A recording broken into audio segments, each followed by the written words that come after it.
Hello. Today we're going to talk about using values in a spreadsheet to process or control data within your database application written in Alpha software.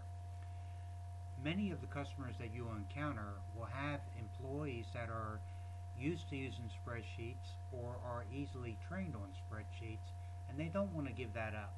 Yet at the same time, you don't want that employee to have to do double entry, one working in the spreadsheet and then manually transposing the information into your database program. The simple solution is to take and extract the data from the spreadsheet to use as you need in the database application. What we have here for the purpose of this demo is I've created a spreadsheet in Excel. It's actually going to load in OpenOffice. I happen to like that program. And as you can see, it's real simple. It's a register audit. So let's say it's a service industry business, and part of the manager's responsibility each day is to audit the register and make a deposit of the money that's been collected. So you got some real simple information here. It goes from beginning bank all the way down to cash variance based on receipts. So now we're going to take and look at how that looks within the database application. So what we're going to do is bring up our verification form. As you can see, it's blank. So now, we can look at the data that's in that spreadsheet by clicking on View Excel Audit, and it'll go out and it'll bring it up in a list window. There's the values that we saw within the spreadsheet. What we can do in order to take and see the numbers that you would work with, if you select something in the list, you see it just displays the numeric value, leaving the label out of your choice. Alright? Now, what you could write is something where as the manager came through and selected a value, it could automatically process that into other parts of your application if you so choose.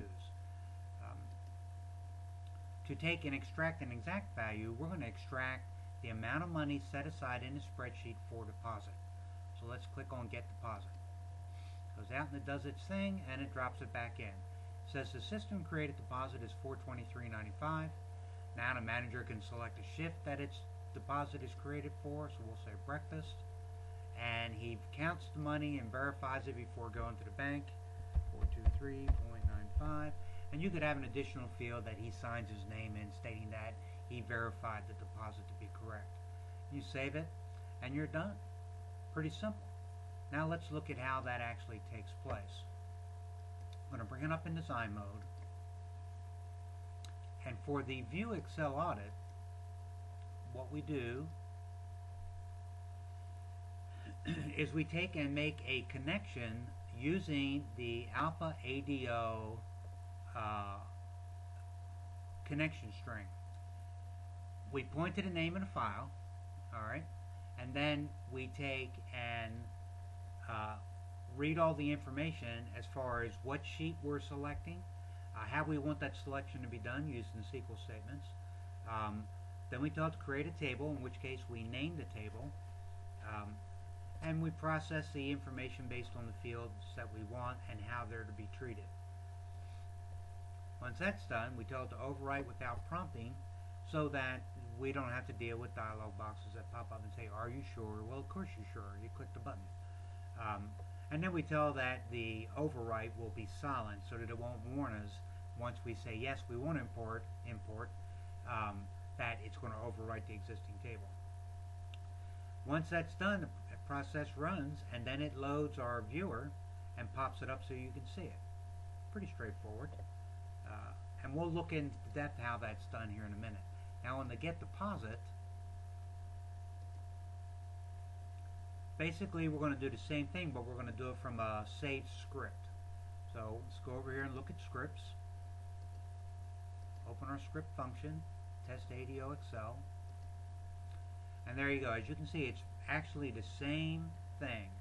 The difference is that when it gets down here, after we've taken and created our result table, we then build a list using table external records content get. Alright. Then we take and process through the list, and once we see that the label says deposit, we grab that value and we fill in the field. So we do a table enter, we put in the date, we put in a bag number, We put in prepared by. Then we put in the variable total, which we got as we stepped through and found the label that we're looking for. Then we stop our entry and we close the table, and the results are displayed on the screen. Here what we do is we use a refresh to make sure that those results show up the way we want.